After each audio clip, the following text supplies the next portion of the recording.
It's actually raining at my house.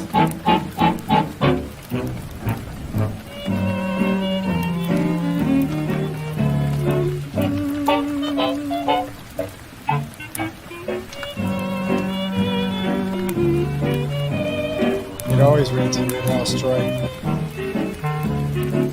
That's because I bring the sadness.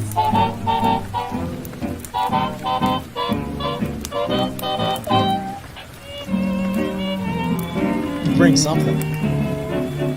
Don't be scared. I'm scared of big giant monsters. The house is haunted by the echo of your last goodbye. The house is haunted by the echo of your last goodbye. The house is haunted by memories that refuse to die. I can't get away from a vision that brings intimate glimpses of intimate things. A voice in my heart like a tart singer sings. I wonder who's kissing her now. The house is haunted by the echo of your favorite song. The place is cluttered up with roses that have lived too long, much too long. The ceiling is white, but the shadows are black. A ghost in my heart says she'll never come back. The house is haunted by the echo of your last goodbye.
The house is haunted by the echo of your last goodbye.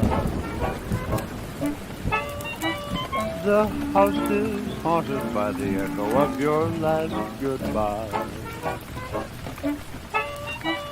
The house is haunted by memories that refuse to die. I can't get away from a vision that brings intimate glimpses of intimate things. A voice in my heart like a tart singer sings. I wonder who's kissing her now. The house is haunted by the echo of your favorite song. The place is cluttered up with roses that have lived too long, much too long.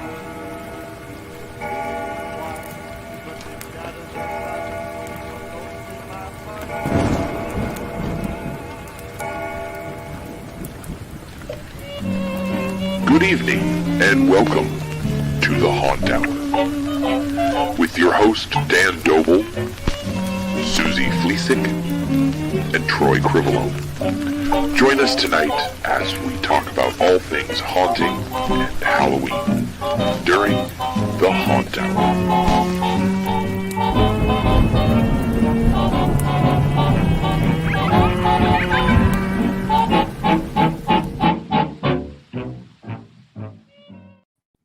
Welcome, welcome, welcome. Oh, we got Oh. Bob's in here. Why did you do this, Dan? Bob, what are you doing here? What are you doing? What are you doing? Whoa. Who's running this shit? we just kicked out the attic hatch. Oh boy. He crawled out of the attic already.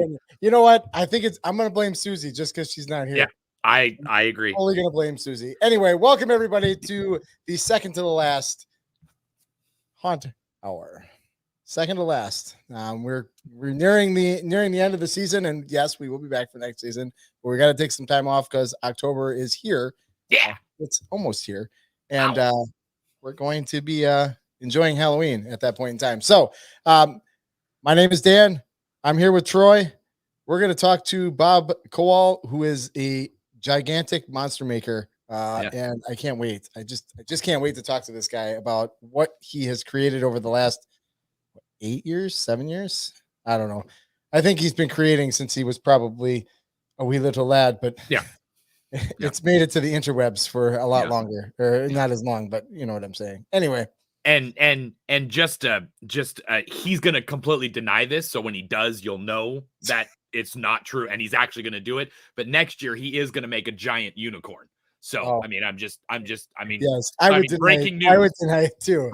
Breaking news, yeah, and it's gonna be called the Giganticorn. See, Giganticorn. Yes, Troy. Yes, well done, Troy. Well done. My God. Hey, I'll tell you what. I'm excited for some sweatshirts. You know, sweatshirt weather. I'm wearing a long sleeve shirt today. I had to break out the sweatshirt. I got the short sleeve shirt on, but I had to break it. But I am wearing shorts. So likewise, I'm kind of it's leg hour here on Hour. Yes, I watched the three people that are watching just disappear right now. Where me and Dan are trying out for the pandemic version of the Rockettes. Yes, they don't have enough, so they have to add some guys. So it'll be fun. Yeah, we need more people because we can only kick a couple times. Yeah, come watch us. It'll be great. Yes. Macy's Thanksgiving Day parade will be there. Sympathy cards and money is always welcome. Right. Hey, in other news, Haunt Collective is almost 1,700 subscribers. Ooh. I just picked it up. We're only a couple away. So if you guys are watching, subscribe to the channel. Get us up to 1,700. That would be freaking awesome. Yeah. I'd like and to, then 17,000 would be good. Yes. Right after. Then we'll up the goal. You know. Yeah. Let's up the goal. Yeah. And other than that, I don't really have much going on. I know a lot of haunts opened this past weekend. Yeah. I was excited to talk to Susie about, her opening weekend. Yeah.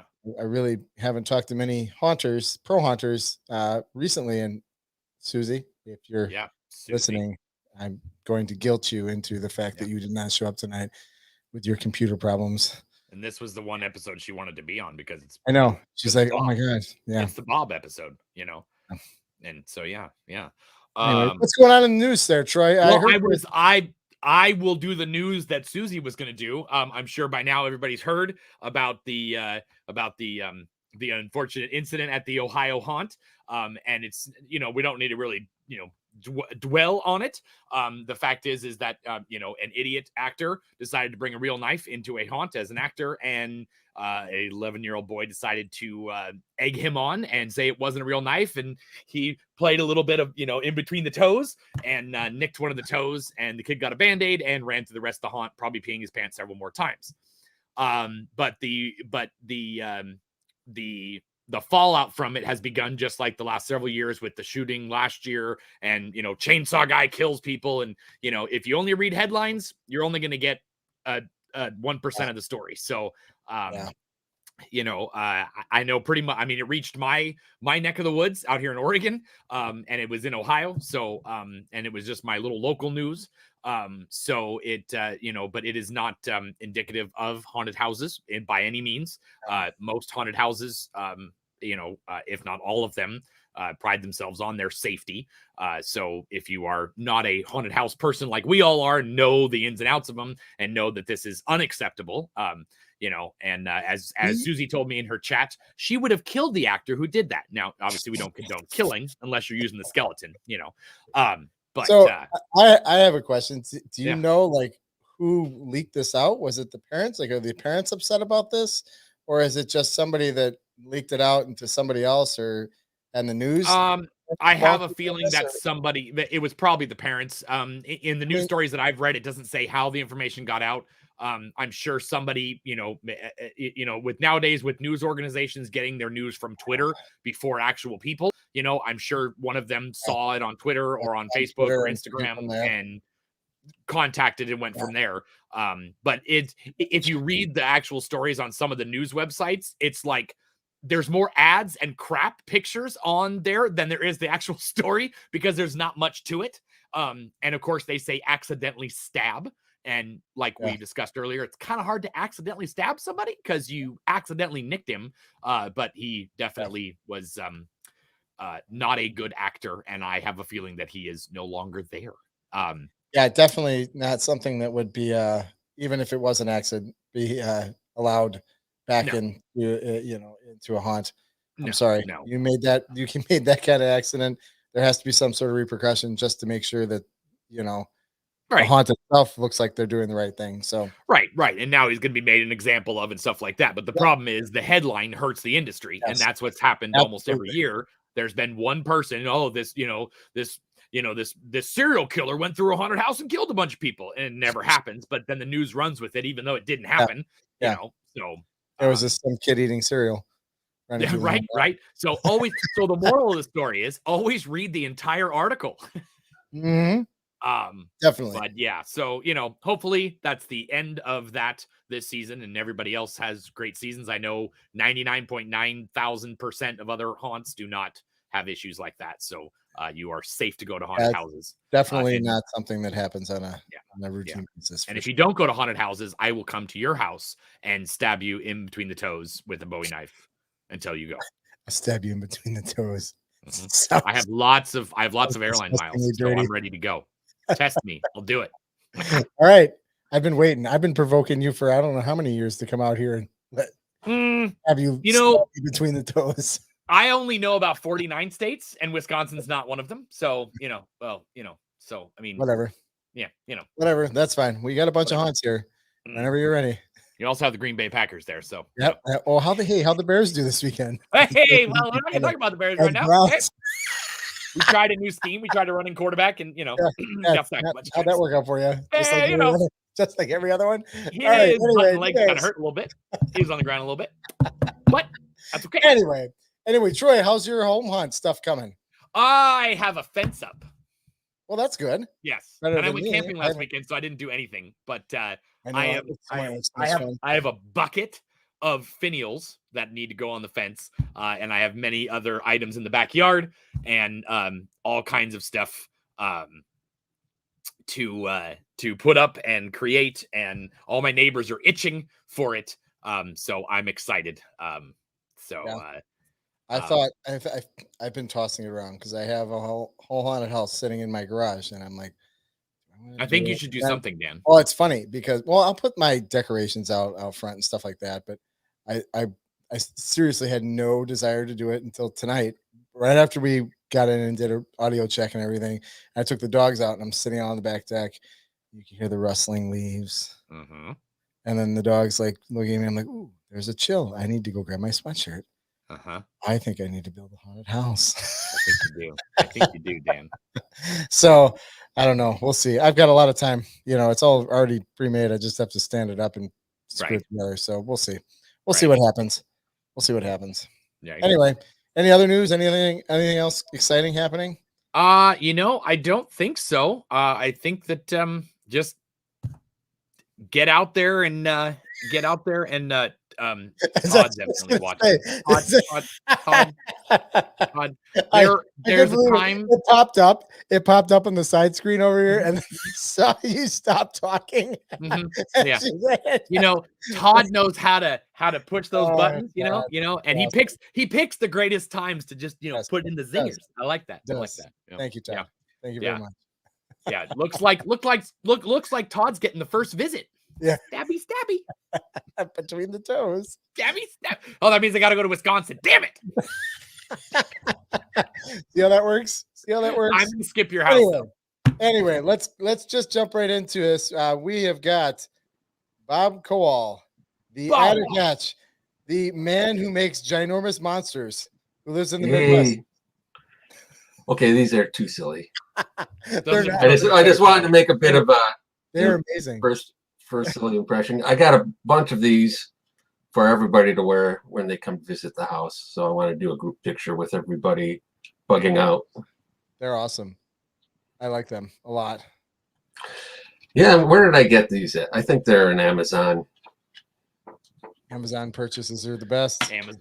Amazon. You type in giant praying mantis eyeglasses, and then they There you go. And there was probably one of a half a dozen choices. And so I'll promise you, maybe next year, Troy. I don't know if I'll make a giant unicorn, but I might make a giant corn unit. Oh, there you go. All right, you know what? I'll take it. As Yeah. long as you make it look like me, I'm Yeah. sure. And you name it will Troy. add- Well, if it's a unit, there we right, go. right. Yeah. Name I'm it sure Troy. it will make your haunt amazing, and it's just that much more unique. Then Yeah, it'll be in the back of the garage. that's Or generally you where could- I am. That's where I am right now. I'm in the or back you of the could- garage. So Or you could present it to Ed Edmonds and Yeah. Ed, I'm not allowed to come within 15 feet of Ed Edmonds anymore. A well, couple years ago. So yeah. hey Ed, you want to see this unicorn? Well, Ooh, lunchtime. Gotta go. a lot of inside stuff for the viewers here. Yeah. You got scratch their heads about. if you want to see Mr. Unicorn, So that's a highlight if there ever is one. I think Mr. Unicorn needs to interview Ed Edmonds. I The don't most think awkward conversation. I don't think he would be able to get two words together. I know that's what would make it so great. Maybe oh shit.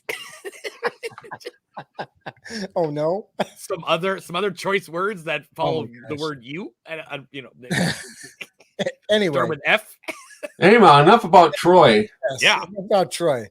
Bob, what do you do for the industry? Who are you? Give me a quick rundown of who you are and what you do. I mean, because for the people that don't My know, name's Bob Kowal, and I live in 8 miles from 8 Mile in the Metro Detroit area, Clinton Township, Michigan. And I do absolutely nothing for the haunt industry. Nope. Because Nope. I go to conventions and stuff and look at all the stuff, and I don't buy anything. Because I don't buy a thing. I make it all myself. So I do nothing for the industry. That's true. Absolutely zero. I think I buy some tools and stuff, I disagree with that. What you put out on the internet inspires other people in the industry. So you do. I'm sure you bought a fog machine or a fog juice, right? Yes. Oh, see, there you go. There you Yeah, go. okay. But as far as props, anything bigger than me is not store bought. So, well, where do you want me to start?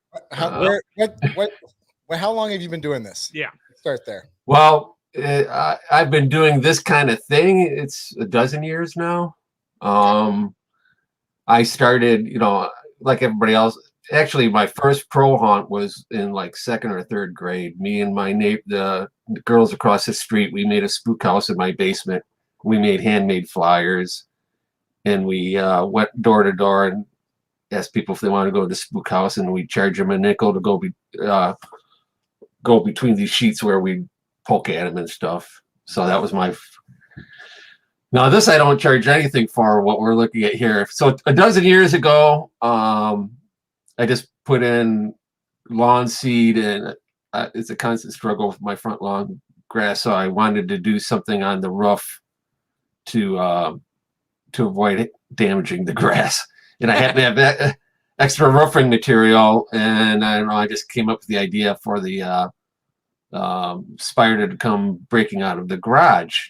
And I figured for it to read from the street, 40 feet away, it would have to be a decent size, so it's like 18 feet across.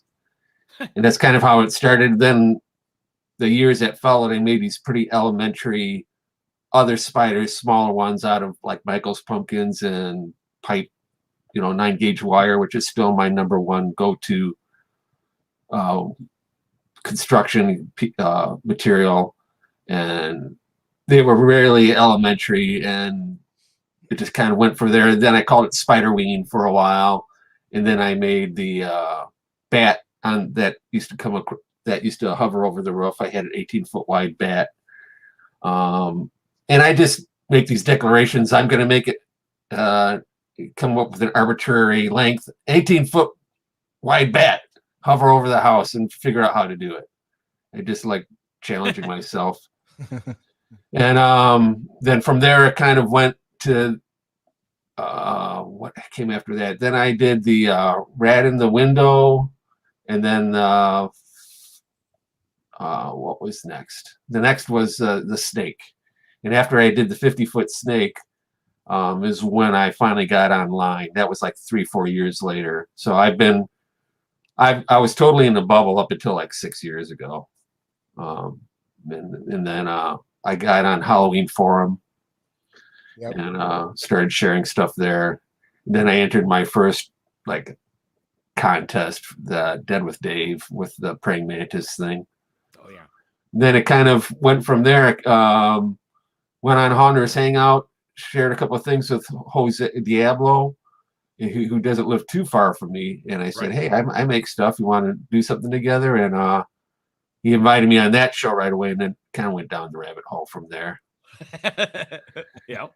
So your monsters, you make one new animatronic / prop a year? Is that your or do you try and is there just as many as you can get done before the season starts? And when do you start like designing and physically building these things? Well, it's been an evolution. I first had all these really strict rules that I wouldn't start building until a month before October. So I had to finish it within a month, and then it wound up. I think the snake is where I took more time because my niece helped sew the material for my snake, so I had to do extra planning. So that was like 6 weeks earlier, and then after that, the praying mantis. It did. The rules started slipping away, but it all had to fit up in my garage space. The hatch through my garage. So it was all these things. These were all things that were meant to keep me from getting too carried away with. Yeah, sure. That didn't work. Fail. So, but then it depends on the project. Like the past 3-4 years, I do it as soon as the weather breaks. As soon as I was working on the mutant longlegs. I do like for some really tricky projects, I do mock-ups first, like quarter scale, just to get all the materials in line, figure out, I'll need this much length. So, and just to see if it'll stand up in quarter scale, because if it doesn't in quarter scale, then it won't in full scale. Sure. And I really take, if we, like right now we're looking at the mutant longlegs here, and so there's the mock-up you saw right there. And so I actually did a mock-up of the front of the house. If you let it move like another 10 seconds or so, we'll see here. Yeah, that's the mock-up there, and that's the layout of my actual. So yeah, all this stuff I'm doing, and it's still snow out. You can see the snow on the ground. Yeah.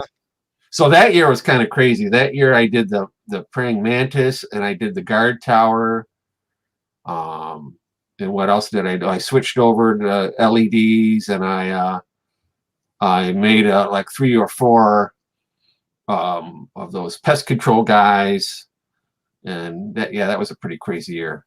I got big changes that year. But yeah, that year I did 2 projects. The year before, or 2 years before, I did the wasp, and I did what I call the radioactive spider. It's like a smaller version of that mutant longlegs. So it depends. Every year it changes. I try to do a major and a minor one, and I think I also did. Yeah.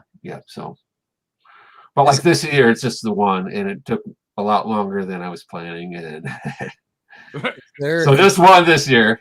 Is every one of these have the same process? I mean, are they all PVC spine and then foam over them, or is each one a different material that you use and you try and decide to use? And well,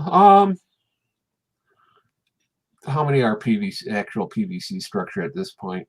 Well, no, that's kind of the default for a lot of these. There's a PVC, like this guy and the praying mantis. Those are PVC. Okay. But as far as the stuff on the ground, there really isn't that much. That's primarily now the skewer pin that I did this year. That's got a fair amount of PVC holding it on the underside. And there's also wooden chassis in there too. You've got that queued up for later, right, Troy? I have okay. everything. So, but with that mutant longlegs, the thing I'm proud about that is, well, that the whole body is just coroplast plastic, with pool noodles and then great stuff on there that I carved, and so you got the little lights in there, and but with that, the whole body is supported by an I-beam that goes to the back behind the abdomen section there. And there's water jugs that are made to look like a extermination rig, and but so those legs don't hold any weight at all. Got it. How is it attached to the roof? Is it actually like, is your roof like super porous and you get like tons of rain in your house with all I don't compromise the roof whatsoever. I would not do that. Yeah. But there's enough. It's a shallow roof, and I have, like I said, on the back of that, there's 4 7-gallon jugs that are made to look like a pest control, like a fumigation rig. Right. So that's like 300 pounds of weight on the back of that thing, pressing it on the ground onto the roof. And then I have a rope going to the back of the roof. I want 0.0% chance of that thing failing. Right, because there's some photo ops there. Yeah. It'll fall. But people are walking under the thing. So if they get hurt by that, that means that there's a tornado. And right. So yeah, I take this safety thing really seriously when you got big stuff. Yeah, and to relate to the safety, like those things can't weigh as much as they look like they weigh a lot. No, yeah, they don't. It doesn't weigh that much. The I-beam has some weight to it, but then it's supporting everything. Sure. And there's no way that's, and like this wasp here, it doesn't weigh that much. But I have the block and tackle system that lifts it up. It's rated for like 10 times the amount of weight that it's carrying. Right. So, that was my first attempt at carving foam, and that was I called it my Lowe's wasp because it's all Lowe's material, 2-inch foam. A lot of growing pains with that one. Right. But how long did it take you to figure it out and get it to where you wanted it? I mean, those pictures show 3-4 steps. I mean, I'm assuming that there was a lot more than 3-4 steps. Yeah, lots of hours. I had some fails on that one too. That body, that's like the 3rd time gluing that body together where you saw those orange straps around it. And painting it, I just figuring out how to mask it all off and all that. I actually came up with a pretty neat way to do that. As you use wax paper. And this is just the wings are just that Gordon Food Service cling wrap. Oh, sure. And I just got a bunch. My favorite material, 9-gauge wire, is the frame, and then there's a little bit of coroplast, kind of keeping it from twisting. And so then I just wrapped it with a really large spool of that Gordon Food Service wrap, and I had pictures of wasp wings that I projected on there for the pattern. So I used paint marker and shellac to get that effect. So that was, wound up working out pretty well. It's still. This is my like 6th year putting it up, and it's still holding up pretty well. Speaking of holding up, how do all the other props hold up? I mean, do you have to do a lot of maintenance on them every year, or are you careful in putting them away and taking them back out, or Yeah, throwing them in? I'm trying to think. Well, the 12-foot mantis, the first year I put it up, he was leaning a little forward, the angle of it, and that just put so much stress. Well, I was just super lucky the mantis even stood up. I don't know how it stood up. I got lucky on the design of the legs that they just support each other. I was fully expecting to do all this extra bracing, but with that, it slowly started creeping because I just have the 3/4 inch screws in the joints there, and so after a couple of years, I wound up resetting it so that it's more upright. And ever since then, I haven't had to really do anything to it. The garage spider, I wound up rebuilding the just from the water damage on the wood from that. Oh yeah. But the other stuff, not too much. Some little touching up of paint and here and there. The snake, the biggest thing is that body that if you see there, that long body, those are pool pillows. Okay. Because I wanted to do a huge snake for years, but couldn't figure out how to make it. And then I saw some advertisement where there's this kid hugging this pillow. It's 4 foot in diameter and 15 feet long. I go, hey, there, that looks about, yeah. So I wind up having to replace at least one of those every year, one of those pillows. Right. Those usually only last a couple of years. I bought that. I store-bought that, the projection of the spiders. Oh, nice. Yeah, on the screen. So I did support the industry there. That's a guard tower. What is that made out of? It's actually a hunting tower. Is it? And it was really cheap. It was like $180 for that whole tower. Really? Yeah, and I just rigged and I've seen them for like 3 times that price. I don't know how they. And I took a motor, windshield motor, and make it turn, and used an LED flood and some Folgers plastic coffee cans for the floodlight. Oh yeah. And then that guy manning the tower, I have a handful of those guys. There's the old bat that's retired. But the guys, a lot of the stuff, that's the one thing I always keep on trying to promote, is using heavy gauge wire for building your figures, because you could take, instead of making a mannequin, and how many zombies do you see that look like they're standing guard at Buckingham Palace? Right. Yeah. So true. Because a zombie, they're dead, and they're not like this.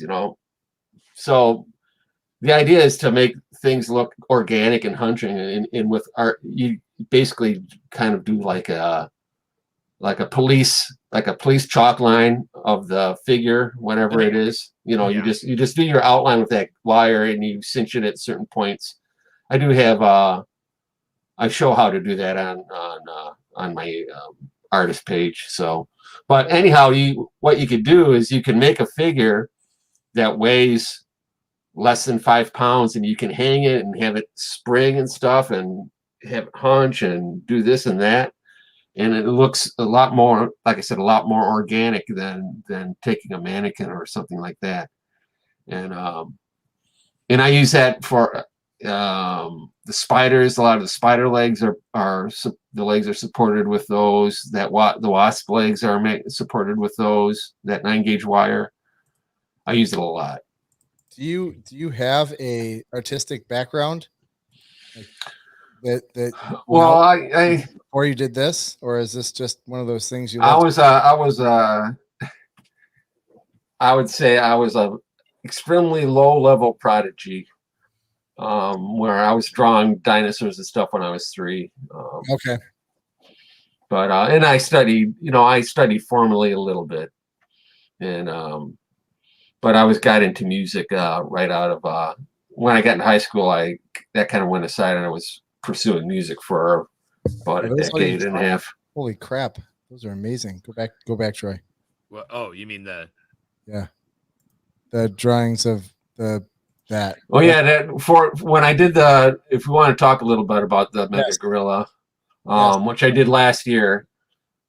Well, you saw the one picture where I'm sitting in the room full of the fur. I got really lucky. I'm going to literally getting all the fur from all the Joanne fabrics in the Metro Detroit area. I almost literally took all of it. I went to this one place near me, and this manager there, she was super nice. She helped me track down what was in all the other stores, and she actually picked up stuff on her way to work and stuff. And I went to like 3 places. So I got from 6, 7 places. All the fur, they weren't stocking it. I don't know if it's a seasonal thing, even though they had a warehouse full of it, they wouldn't stock it. So I bought it all, I got it all. And this is late February last year. right. And then you saw that truck full of foam. There's a place that I source my foam from now that for free. So that's where I get the 4-inch foam. It's a refrigeration place. Wait. You get the foam for free? Yeah. Yeah. More and more people hate you now. I was gonna say, does Lowe's set aside like pallets of foam just for you? No, I was spending a lot of money on that 2-inch foam, and this is 4-inch. I bet, yeah. And yeah, there's some of my fellow haunters in the area. They turned me on to this place. And last year, I took 4 carloads for that Scorpion, and I got them like a gift card for a pizza place, like a $50 gift card just out for appreciation, because that probably cost me $1,000 in foam. Right. Yeah. So, but anyhow, so I got all that. I bought all the fur. I got lucky there, and I got all the foam first week of March, all the foam I needed, and then everything shut down. But I studied. I was really worried about accurately portraying a gorilla face, so I studied a lot of pictures for a long time, and then you saw all the sketches. I would sketch them first. I would look at them and sketch them, and then I would put the pictures or resources away and sketch them, then check again until I had it in my head how I imagined it. And then even then, I still made a quarter scale mock-up of the head. You saw the picture of it, that pink mock-up, just to make sure I had the general, was conceiving it in 3 dimensions, because you're looking at just pictures. Right. So I did a lot of studying, and it didn't come naturally just to make it as accurate as I did. It was a lot of. When you went to take this picture, because this is probably sometime in June or whatever, May or June, did you leave it up for longer than just the picture? Or because did neighbors come by and be like, obviously the neighbors know. Oh, it's really funny. I was thinking when I took this particular picture, it was really funny because my neighbors must be really jaded. This is like the first time I really had it all. People didn't even blink. People did not even. People were driving by. It's not like I'm hungering for a reaction or anything, But right. I swear, nobody even took. Everybody just like, hey, Bob. Hey, yeah, big gorilla, yeah, whatever. Hey, Bob, see the weather today, Bob? Oh, yeah. That was different with the house. I just was cracking up that I thought, I'm bound. I was just curious to see the reactions naturally. Yeah. But one thing I have to say here, what made a huge difference here is getting silver fabric foam, fabric paint that really sold the look. Otherwise, with that black fur, another level of depth to the. Yeah. Well, just looking at the pictures, the skin is basically different metallic paint. It's it's all, there's no, other than the base coats, there's no skin colors or black or gray. It's all metallic to get that sheen. Right. And- right. and- when like lights hit, when lights will hit it, it'll catch that silver fabric. but when you look at a gorilla, they're silvery, and so I Right. wanted so I put a lot of fabric paint on that fur, and it made all the difference. Yeah. Now those manacles, that's just made out of flashing, Yeah. roof flashing, and I'm not a big patina guy, but it worked out pretty good. I just spray water on it and then hit it with spray paint, and just the drips create the patina. Oh yeah. Yeah, it's awesome. So yeah, I'll have to say I was really pleased with, and then those hands, they were made with the last bits of scrap I had. They're like a real patch quilt of pieces of foam. I had just enough to pull it off. But and I made them extra big, just kind of to give it a sense, like Hulk's hands are extra big, kind of thing. Right. Jesus. Now, do you use a drone for these videos? No. That's all. And by the way, I use Christmas bulbs for eyes on a lot of my props. Nice. Those are red plastic Christmas bulbs, and they look like they're illuminated. But they're not. But no, you know what I do? I had my tripod, and I set the viewfinder at an angle, and I hold my tripod, and you look at some of my older videos, you think it's a drone weaving in and out of the stuff. It's just me holding the tripod and looking at it. Now, some of you may not have actually met Bob in person. Bob is not tall. Bob is not like 6'5", So to be able to get these kind of shots where you're getting over the top of his head, that's pretty awesome. Yeah. Well, some of them, well, here obviously I'm on the roof taking these pictures, and then some of them I took from the guard tower. Oh, okay. God. But yeah, I'll have to say, usually there's everyone always sees the flaws in the work they do, but I have to say, with the gorilla, I was pretty pleased with the head in particular. I was pretty happy with that. I'm pretty proud of that. And so I found a foam carving group on Facebook and shared it, thinking there's one of my 4 loads of foam from this place. This is planting the scorpion. So before we get into this, I have to ask a question. What are your go-to tools for foam carving? Do you use do you want it? Can you hold on like 45 seconds while I run and get something? Okay. Yeah, absolutely. Yeah. We will talk about. I mean, just the fact that he does all this there's this, and there's also now all haunters have these. All hunters have to-do lists. Yes. But his is, color coded number. Mandibles, yes. pincer thumb mounting pieces. Yeah. Nobody has those. Mine is make it. Make it. It's done. is so specific. Or it's not done. Yeah. His is done.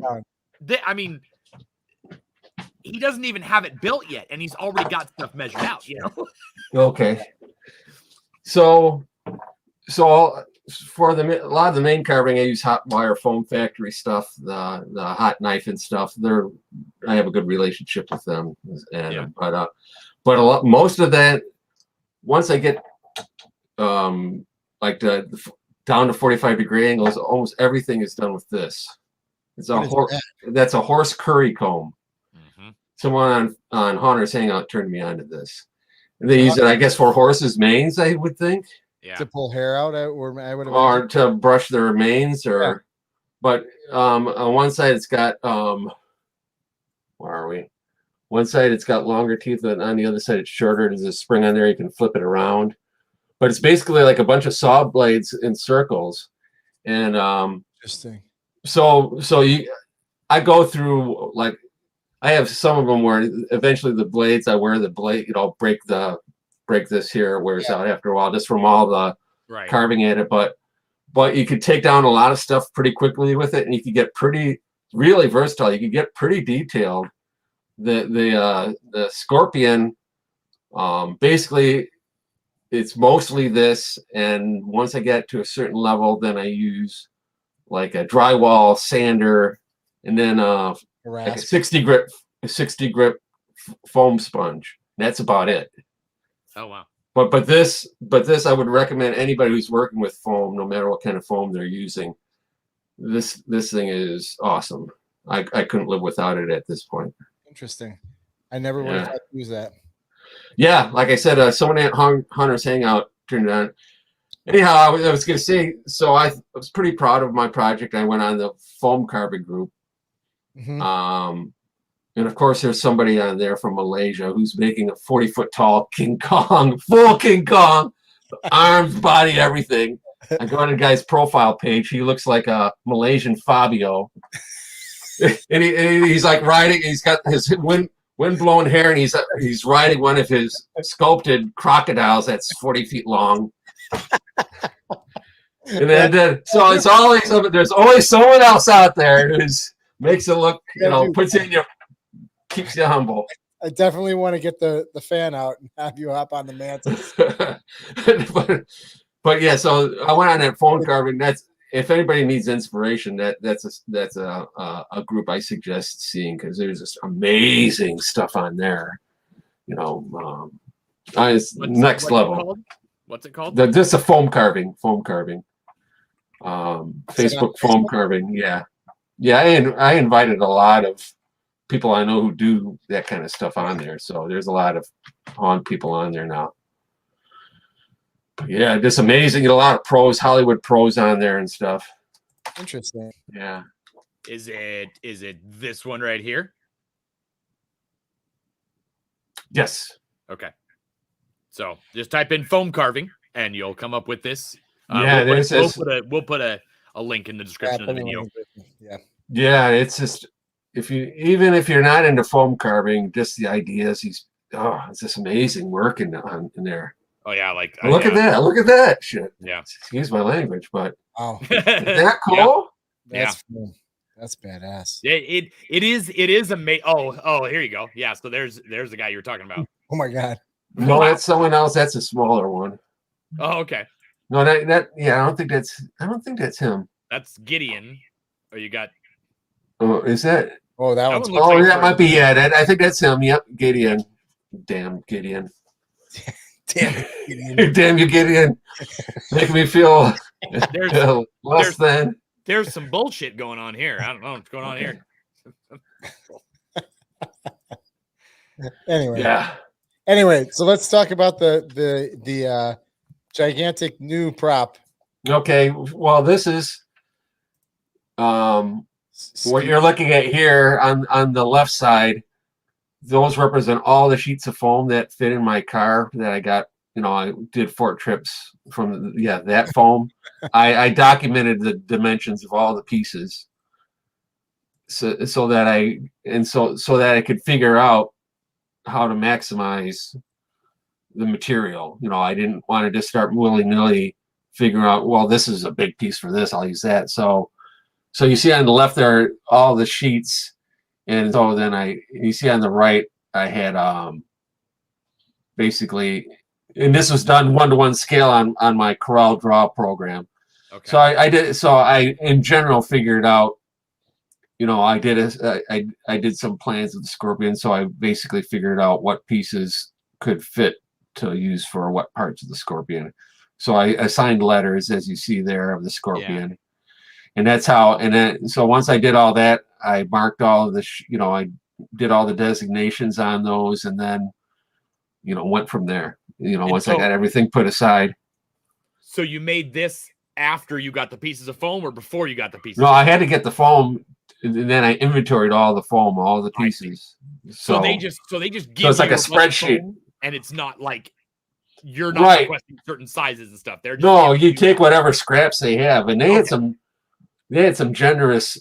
I don't know. You can't tell from that picture, but those ones you see where they look like the claws. Yeah.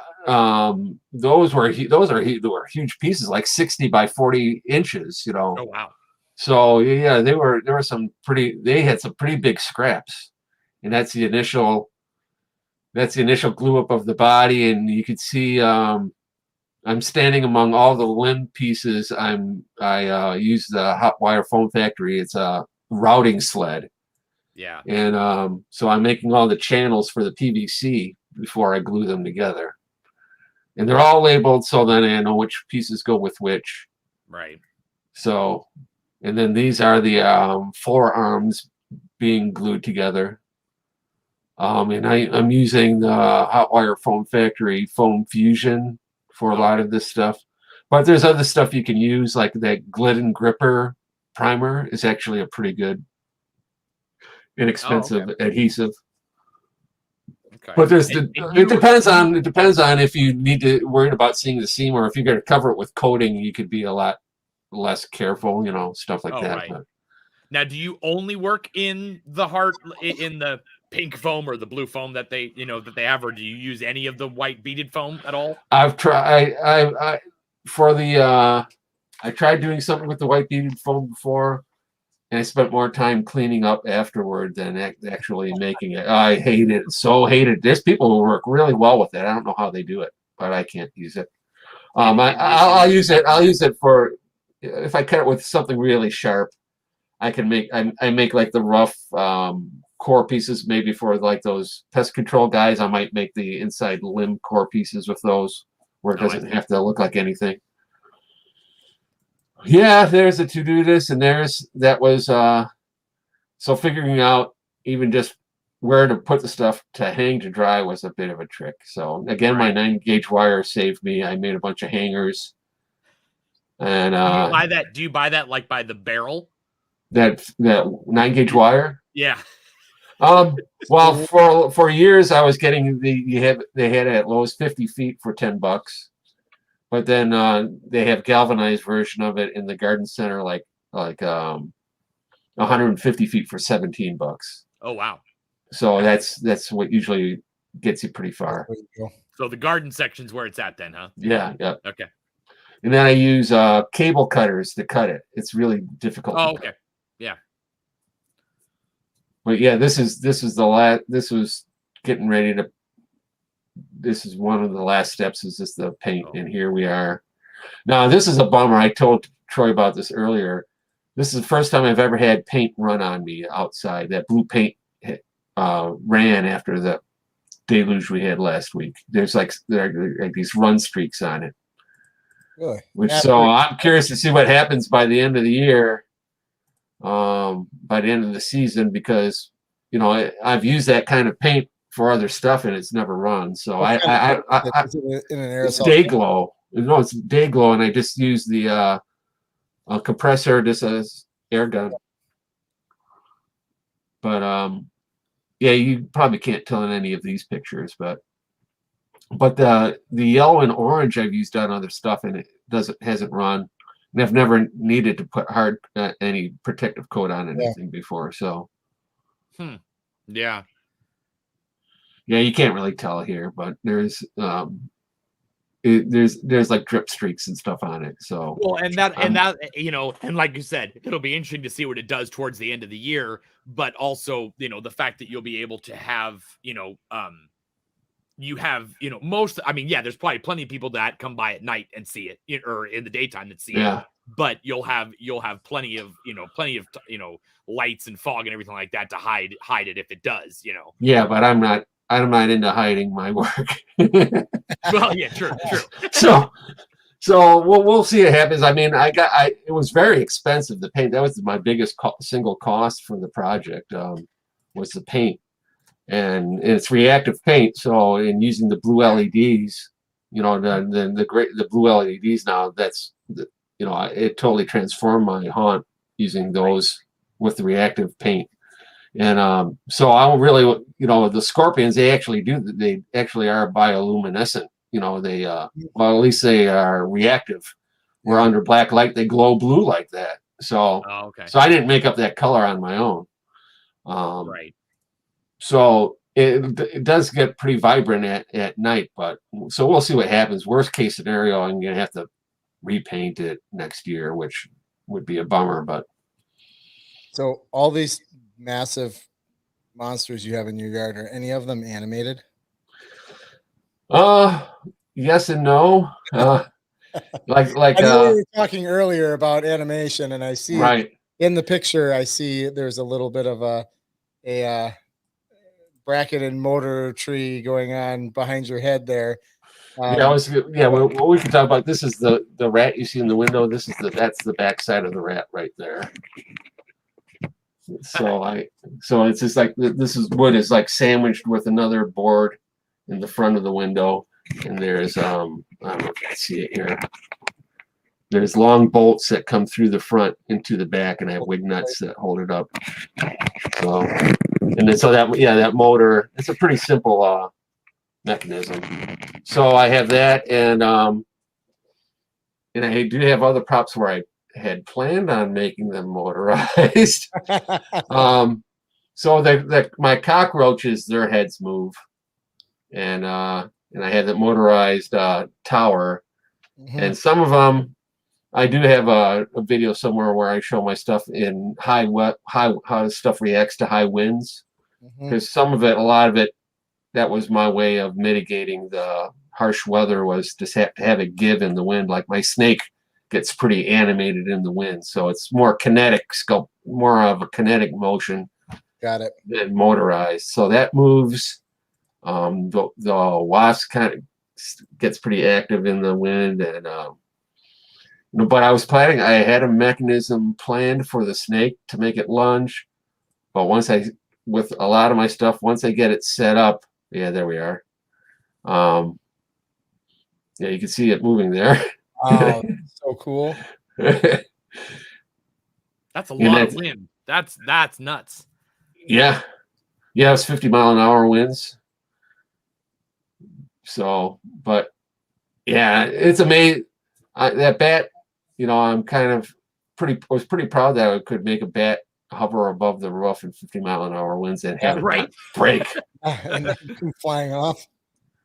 But so there's the wasp moving, and so yeah, it's wind dependent, but a lot of stuff, like I was wanting to originally make the gorilla move. And about halfway through the project, I realized how stupid of an idea that was. If I was like knew how to weld and and stuff like that, I could have created a rig. But what I was coming up with was this way too heavy and dangerous. And one's got to learn their limitations. And in the Scorpion, I did come up with a rig for the tail, and it could work, but I know the tail once I had the tail completed, it was just enough weight where I knew it wouldn't survive a season of the motion. Yep. If I had planned better, I could have made it more robust, but that's the breaks. So, because I know that we haven't really talked about this, you create your own sounds for the stuff. Yeah. Yeah, that's one thing I try to let people know about. I create all the creature effects with what you're looking at here, which is right behind me here. It's a synthesizer machine. It's basically like what you're basically looking at is you kind of wire it from the outside, all the connections, rather than having it under the panel. For just to say it in its simplest terms possible, and so it's all analog and digital stuff, and I create all the chittering and roaring and stuff. It's all sound design, and it actually performs like a sequence. It's not a recording. So so what you're listening to here, I actually have it running. This is a pretty fun video, this kid here. But so basically I have a 500 watt, I play bass. I have a 500 watt bass amp here, and I put the cabinet outside underneath the rat at an angle against the wall, so it really resonates.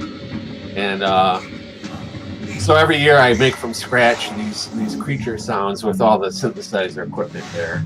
That's part of the fun of it. It's a fun challenge. And it's like I said, it's not a recording. That's the actual synthesizer performing. there's devices that create random impulses that make things trigger, and that's a whole nother world, sound design, and Right. Yeah. but it's all analog interface. There's no computing. There's nothing on a computer programming it or anything. Wow. So yeah. But that's a big part of it. Is you got that. I was just anybody who really wants to have good sound, invest in some watts, get a big cabinet. Right. Yeah. No, even a cheap DJ PA that's get a woofer, from a PA or whatever. Right. Yeah, we've kind of joked. There's my pumpkin. I have to still cover pumpkin every year. Of course. We kind of joked earlier yesterday and on your post about you being, the most unique haunt in America, and I don't think that's a stretch at all. The fact that you're making, nobody else is making their sound with the synthesizer at their home. Nope. I can tell you that right now. Nope. Do we want to talk about this gutter while we're here? You want to stop here? Let's talk about that. So, I don't know where I came up with the idea for that, but I don't know. I thought it'd be neat to make it look like the whole house is getting fumigated. So I basically got 1 3/4 inch corrugated. Here we talk about it, and so I just had the idea of running rope light alongside a corrugated pipe with, I just poked holes every 6 inches, tiny pinholes every 6 inches, and see what happens. And I along the sides of the house, I got 4-inch pipe that runs up to the gutter and then goes reduces to the 1.5 inches. And then I have these blowers that a guy from Hunters Hangout turned me on to, these fans to help push the fog in there. Again, if you go on, I post about once a year the whole rig, show how it's done. Yeah. But so it's a fog machine on each side, and so the fog machine, and it's really effective. I was so happy with, this was like 2 days work too. It wasn't that difficult to do. I just got lucky that it worked out. I mean, I did a lot of testing on the ground first to check the limits of the machinery and all that. But I was just so pleasantly surprised how effective it was, because that looks great. It does. If I have to say, it just adds a whole huge different dimension to it just brings everything so much. And I used green instead of red because I thought, well, green pops more. Plus I could read the news story already about the fire department coming by. So, Yep. So I'm sure the fire department knows who you are by now. They might. I think. Well, we got Selfridge International Air Base, where they maintain and practice on the A-10 Warthogs. I think they know who I am at this point. They tell their pilots, turn left at the giant gorilla. And, yeah, they fly overhead. I do see them overhead quite a bit in the Coast Guard as well. I'm not too far from the water. Oh yeah, But I would suggest to anybody, you don't even have to put it in the gutter. Just as an effect, using tubing with the perforated holes and a rope light alongside it. It's just super effective. Yeah, I'm not gonna lie. I'm gonna try to find time this year to put that up because even if you ran it through the shrubs, or it's better than just a fog machine in a chiller because it literally hangs it all over the place. Right. Yeah, I gave up on chillers. So did I. I'm Wisconsin. You're Michigan. Yeah, we know how that's not going to work. I've done it before where I've used the 4-inch pipe and I've cut holes in it, or I've used the perforated pipe and then I shove frozen water bottles down the pipe. I heard that.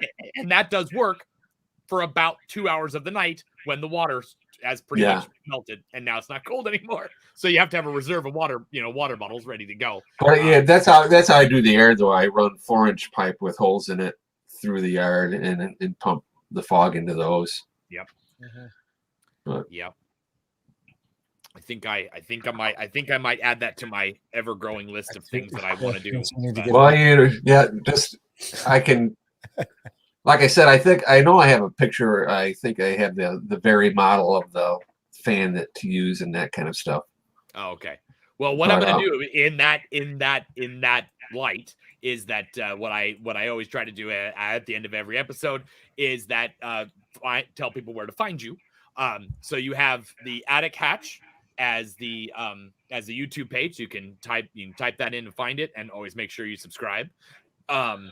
You'll see all of his videos. Not a ton of videos from years ago, but a lot more, recently. And lots of, the different, ones for each individual one. Also, you have a bunch of messages from people. You have Attic Hatch artist page on Facebook, so you can type in Attic Hatch or /the Attic Hatch in there. And in here, you'll find on the pinned post, you'll find this little thing right here. And if you click on it, each one of the pictures has a link to the Flickr. Some of it's Flickr, some of it's other sources, but yeah.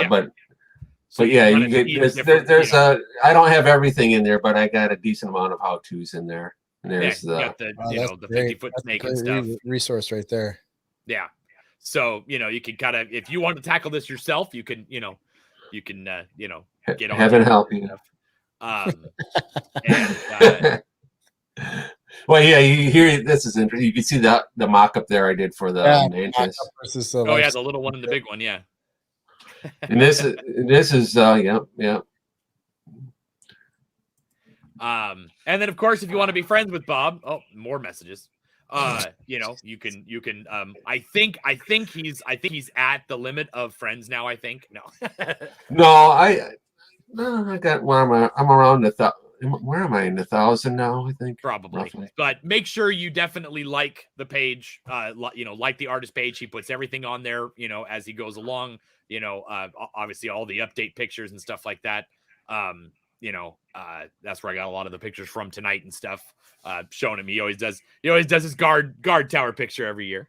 That's my first. That signifies the start of the pain. Is that the first thing you put up? Yeah. Yep. First thing. Nice. Yeah, I have to work my way from the far end towards the house, towards the garage. That's the only way I can keep from tripping over things. Yeah. But so, and if you're the only other thing I'd like to mention is about the little tour me and my friends do here. Yeah. Yes, I have that picture. So yes. Okay. Go ahead and talk about it, and then I'll. Yeah, about 5 years ago, there's a few of us in my area. We all found out that we were on Hunters Hangout.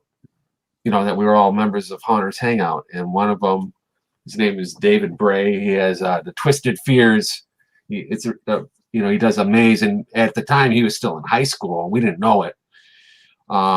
We just decided to meet and see his haunted house, and he was just this kid. But so we wound up kind of all meeting there accidentally at the same time, and he was talking about how he's going to have the Motor City Haunt Club, a local haunt club, come and visit his house. And I said, well, I'm only a mile and a half away. While they're out here, I could have my stuff running by that time. And the other guys, Jim and Paul from the Heartless Cemetery and Casualty Cornfield, said, hey, we could be open that night too. So we said, okay. And then within a few days, I made everybody logos, and then they said, oh, you know what? Our neighbors are really into it too. Paul and Tim. And so our first, so then we just made mention of it on Facebook, and it kind of started, totally organic thing. And but now it's this is our 5th year doing it. It's been kind of a thing now. Another community near us, St. Clair Shores, they're doing one now. And I also do like a master list of anybody who wants to share their passion. I just put a list, kind of in geographic terms. But like, especially last year with the COVID, people really, appreciate it. But it's become kind of a thing that the city actually called me, and I got a call from the city, and I was a little worried, and they were asking how they could help promote it. Oh, nice.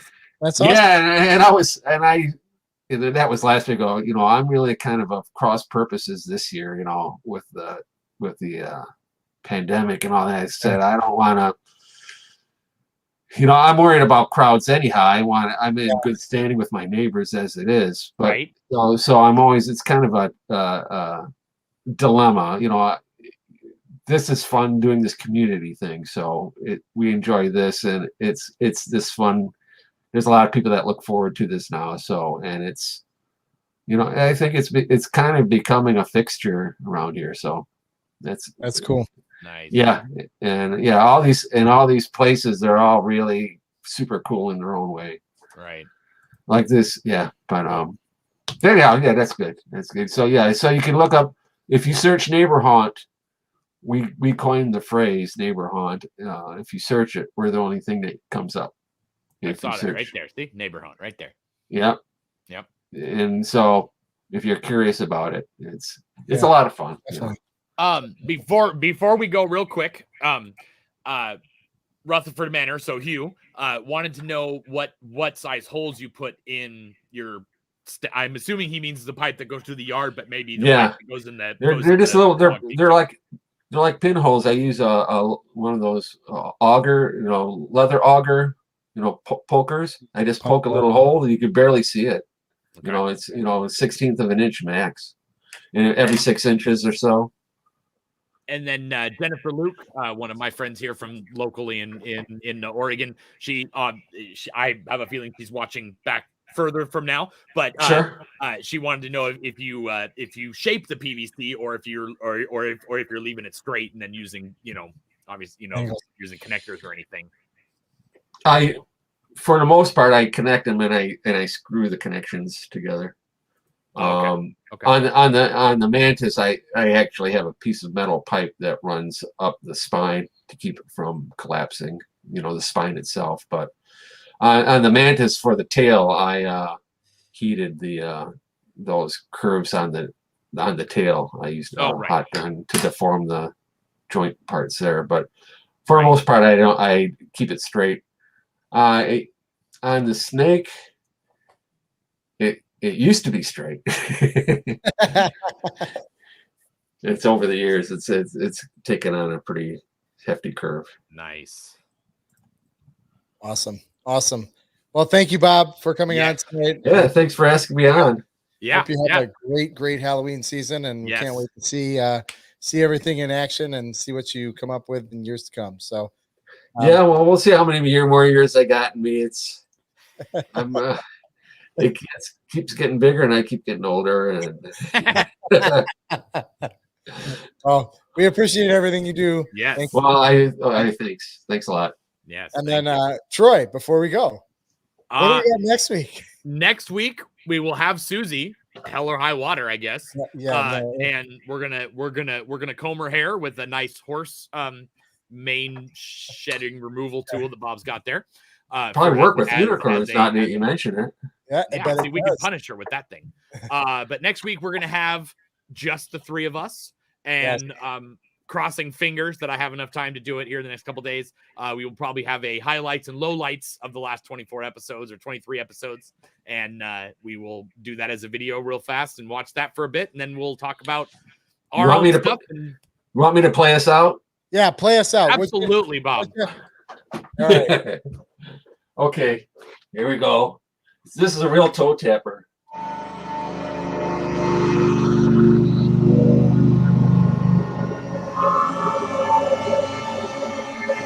That's so creepy. Who's that?